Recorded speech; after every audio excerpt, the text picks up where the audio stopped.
Good morning, everybody. Good afternoon to our friends in Europe. I am Mark Sebastian. I am your only option, and this is the Ticker Highlight Show. I am joined by one queen of the candles, the Duchess of the Doji. She is Leisha J. Leslie. And of course, as I said, I'm Mark Sebastian. I am your only option.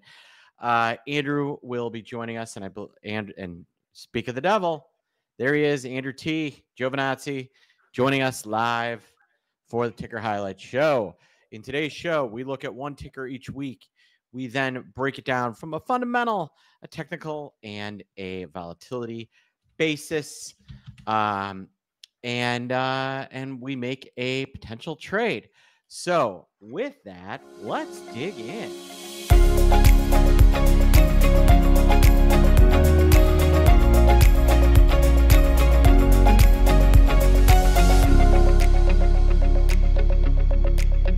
Here we are. This week's stock is Nvidia. And Nvidia, it took it a hot minute, but since those earnings came out, it has been essentially a kind of a little bit of a pullback, kind of touching the low from the 18th. And what's going on here is they reported absolutely phenomenal earnings. You look at the fundamentals on Nvidia, it's hard to complain, kind of. I mean, they're still inflated, but the growth is there. Every quarter they increase their income, they increase their revenue. But here is what changed on their earnings. The analysts have caught up. Instead of being wowed, the revenue guidance was kind of in line with the lofty expectations. So this is a stock where, in order for it to blow the doors off, they need to keep surprising, because otherwise a lot of this growth is starting to get priced in, and I think that's what you're starting to see. I like Nvidia as an investment long term, as a hold. I do think it as a $3.5 trillion stock, it's probably a little bit overbought here. When this thing on this pullback, if it pulls back below that $3 trillion market cap, that's probably the spot where I'm looking to buy in. But that said, they don't have a lot of competition yet. As that competition starts to come online, that's when the real questions get answered with Nvidia. But for right now, they are going to continue to be a cash printing machine, and continue to have, massive income. But their revenue growth, in order to continue to meet that high PE of 55, pretty reasonable for Nvidia of late, actually, then they're going to need to fall through on those Blackwell promises and continue to sell more. So there you have it. Fundamentally, it's a good stock.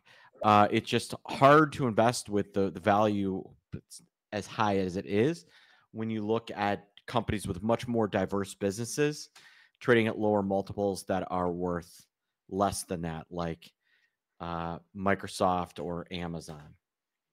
But Nvidia is the backbone of AI, and as long as the AI narrative continues, Nvidia will continue. Leisha, what do you see on the charts? Let me share my screen.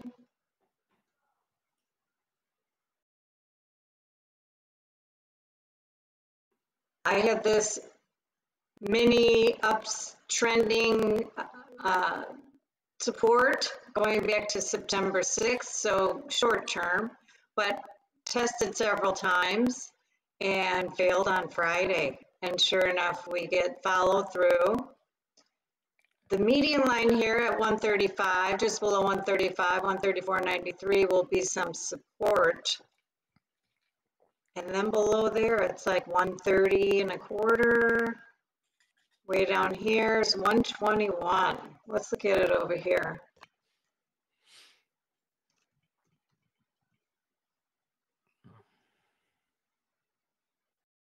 You have the value area coming in, lining up with the 50-day. So that's going to be some pretty good support, 134.40.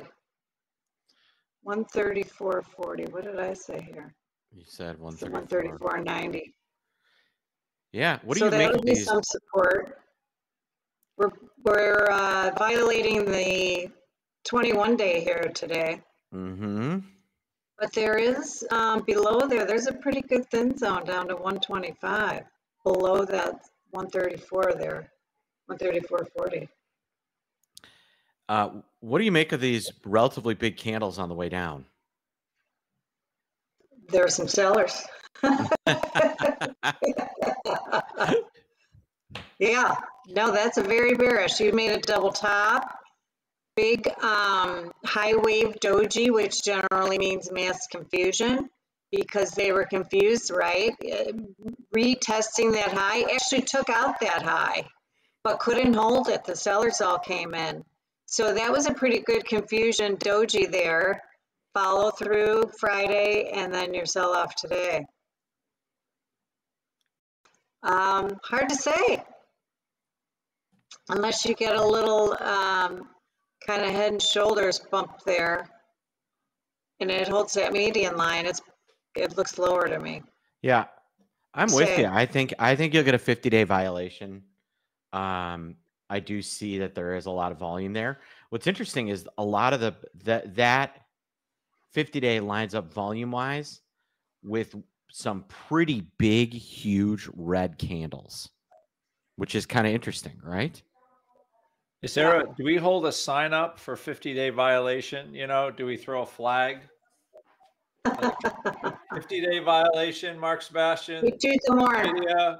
Flag, 50-day violation. We're throwing the flag. Well, no, I was just noting that like the days it kind of violated the where the heavy volume profile is all the result of two of red candles, red engulfing candles that didn't hold. That ended up. I was about to say that red line for Felicia's pitchfork is looking awfully enticing to set a strangle up around. Yeah, because you look, you get those big red selling candles, and then the next day we end up with not a Hermione.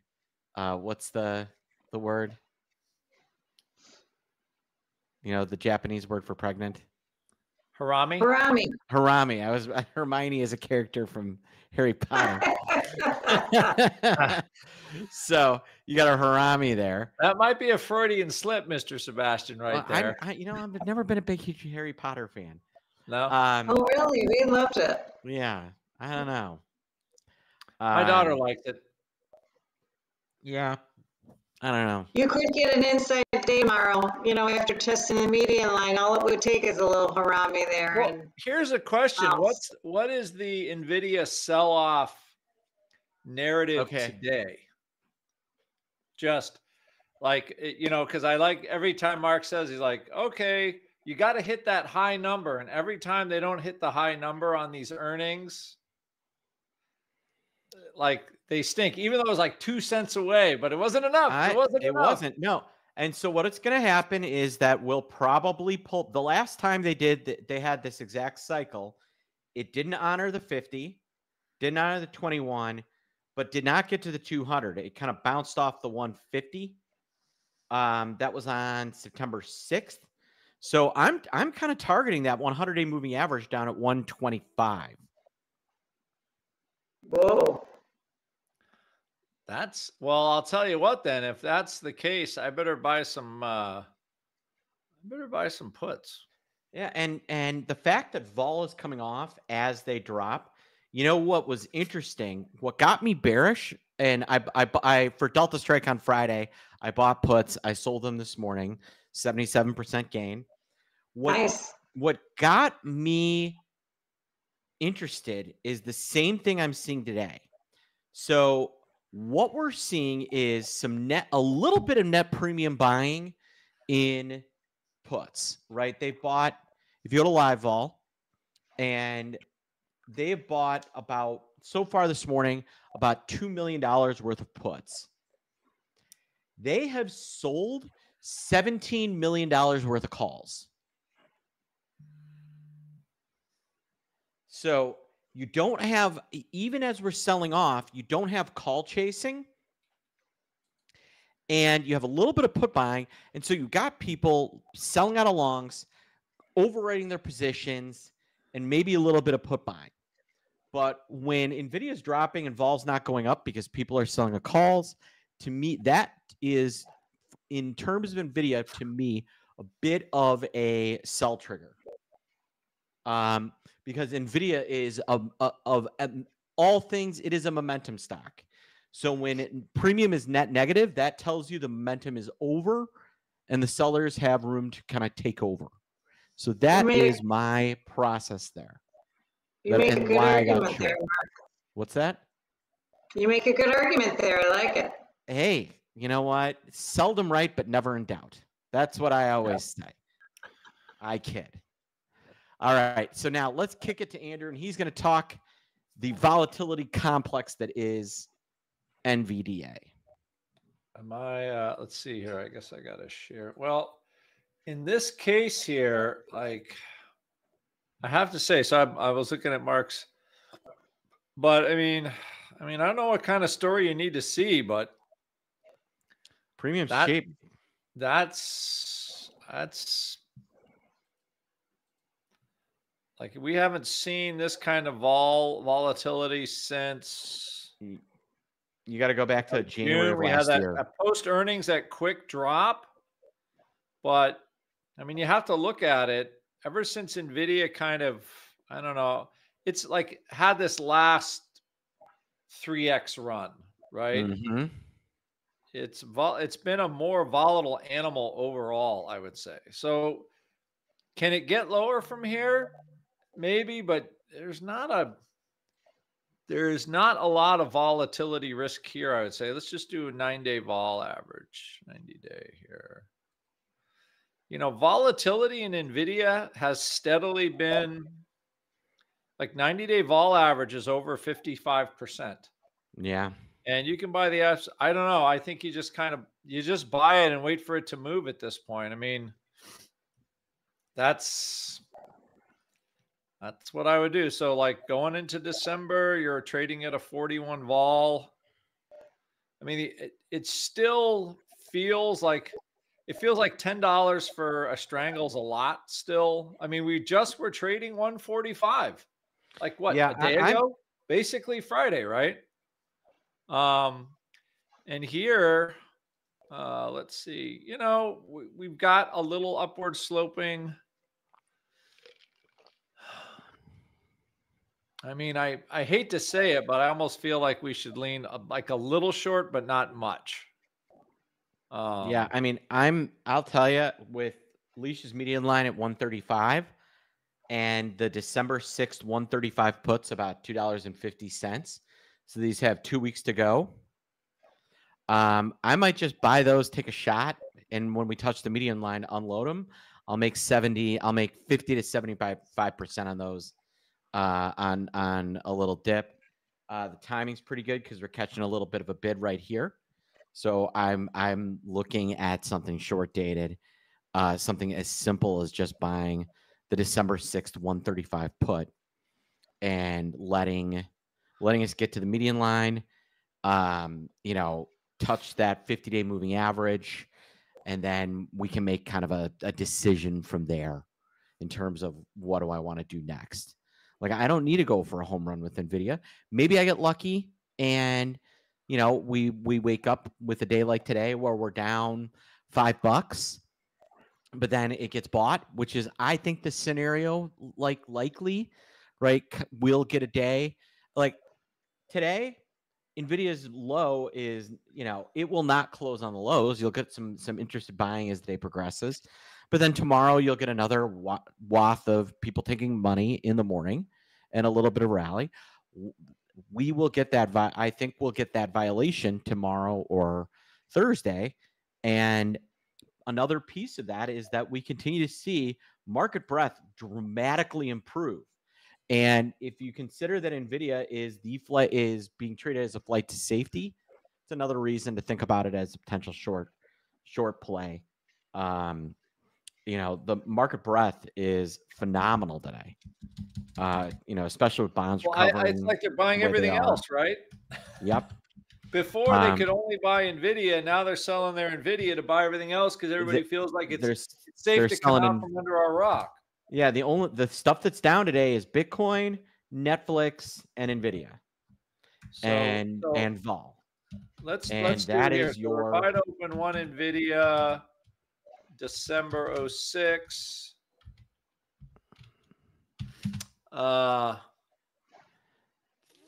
What is it? 135. The 135 put, and I want to pay less than 250.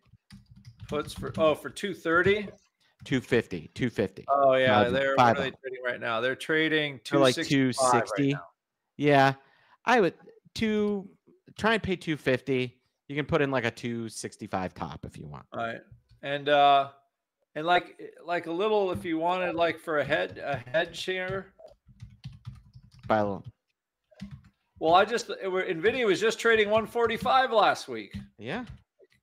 So they're inexpensive calls. So you have like a 4-day trade. So your little hedge. You just make a strangle of a hedge if you don't like the idea of the short, but yeah. And let's not forget the history of Nvidia of stocks being added to the Dow.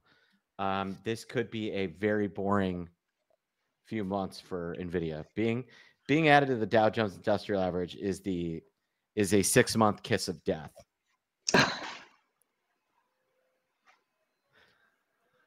Straight up. So that's like, kind of where we sit on this. But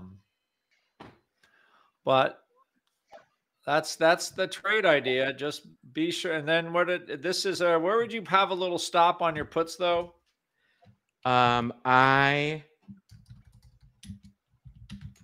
Nvidia gets back above the 21-day, which is what's that number? What's that number? I'm giving you that right now. 142. Nvidia gets back over 140. I'm out. All right.